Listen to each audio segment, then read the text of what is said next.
வணக்கம். நேசகான செய்திகள் வரை கண்ணுடன் வாசிப்பவர் சிண்டல்லா. தமிழகத்தில் 3 சட்டப்பேரவை தொகுதிகளில் அஇஅதிமுக வேட்பாளர்கள் அமோக வெற்றி பெற்றுள்ளனர். தமிழகத்தில் தேர்தல் நடைபெற்ற 3 தொகுதிகளிலும் அஇஅதிமுகவிற்கு வெற்றி தேடி தந்த வாக்காளர்களுக்கு முதலமைச்சர் செல்வி ஜெயலலிதா நன்றி தெரிவித்துக் கொண்டுள்ளார். புதுவை நெல்லித்தோப்பு சட்டமன்ற தொகுதி இடைத்தேர்தலில் காங்கிரஸ் வேட்பாளர் திரு வி. நாராயணசாமி அமோக வெற்றி பெற்று முதலமைச்சர் பதவியை தக்க வைத்துக் கொண்டுள்ளார்.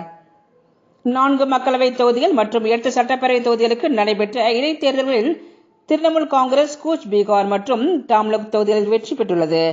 அசாமில் பிஜேபி வெற்றி பெற்றுள்ளது. சென்னை மாநகர் பெரும் தண்ணீர் தட்டுப்பாடை சந்திக்கும் நிலை உருவாகியுள்ளது. கடந்த ஆண்டு பெய்த அளவுக்கு அதிகமான மழையால் சென்னையே வெள்ளத்தில் தத்தளித்தது. ஆனால் இந்த ஆண்டு சென்னையில் வடகிழக்கு பருவமழை பொய்த்து போய் பனி பெய்ய தொடங்கிவிட்டது. சென்னையில் கடந்த அக்டோபர் மாதத்திலிருந்து இதுவரை 7 சென்டிமீட்டர் மட்டுமே பெய்துள்ளது. சென்னையில் ஒரு நாளைக்கு 730 லட்சம் லிட்டர் தண்ணீர் விநியோகம் செய்யப்படும் நிலையில் ஏரிகளில் தற்போது உள்ள தண்ணீர் இன்னும் 25 நாட்களுக்கு மட்டுமே வரும் என பொதுப்பணித்துறை அதிகாரிகள் தெரிவித்துள்ளனர். இதனால் ஆந்திர அரசு தமிழகத்துக்கு கிருஷ்ணா நதியிலிருந்து 4 TMC தண்ணீரை திறக்க வேண்டும் பொதுப்பணித்துறை அதிகாரிகள் கோரிக்கை விடுத்துள்ளனர். பழம்பெரும் கர்நாடக இசைக்கலைஞர் பத்ம விபூஷன் டாக்டர் எம். பாலமுரளி கிருஷ்ணா இன்று காலமானார். உடல்நலக்குறைவால் மரணமடைந்த பிரபல கர்நாடக இசைக்கலைஞர் பாலமுரளி கிருஷ்ணா மறைவுக்கு தமிழக முதல்வர் ஜெயலலிதா இரங்கல் தெரிவித்துள்ளார். 500,000 ரூபாய் செல்லாது என்ற அறிவிப்பை திரும்ப பெற கோரி டில்லியில் போராட்டத்தில் ஈடுபட்டதால் டில்லி துணை முதல்வர் மணிஷ் சிசோடியா இன்று கைது செய்யப்பட்டார்.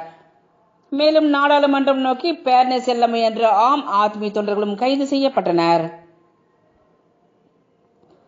ஜம்மு காஷ்மீர் மாநிலத்தில் பாதுகாப்பு படையினரால் இன்று சுட்டுக் கொல்லப்பட்ட பாகிஸ்தான் பயங்கரவாதிகளிடமிருந்து புதிய 2000 ரூபாய் நோட்டுகள் கைப்பற்றப்பட்டுள்ள சம்பவம் அதிர்ச்சி ஏற்படுத்தியுள்ளது.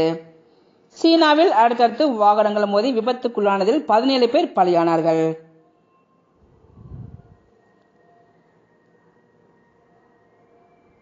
Hong Kong open super series badminton போட்டிகள் இன்று தொடங்குகின்றன. இன்றைய தங்கம் மற்றும் வெள்ளி விலை விவரம்: 24 கேரட் 1 கிராம் 3000 ரூபாய், 8 கிராம் 24,000 ரூபாய், 22 கேரட் 1 கிராம் 2855 ரூபாய், 8 கிராம் 22,840 ரூபாய். வெள்ளி விலை கிராம் ஒன்றுக்கு 44 ரூபாய் 30 பைசா. 1 கிலோ வெள்ளி விலை 41,425 ரூபாய். இத்துடன் இன்றைய நேசகான செய்திகள் நிறைவேற்றன. நேசகான வானொலி நிகழ்ச்சியில் கேட்க நேசகான ஆண்ட்ராய்டு ஆப்ஸிலும் ஐபோன் ஆப்ஸிலும் நேசகான வலைத்தள வானொலியிலும் கேட்டு மகிழுங்கள். வணக்கம்.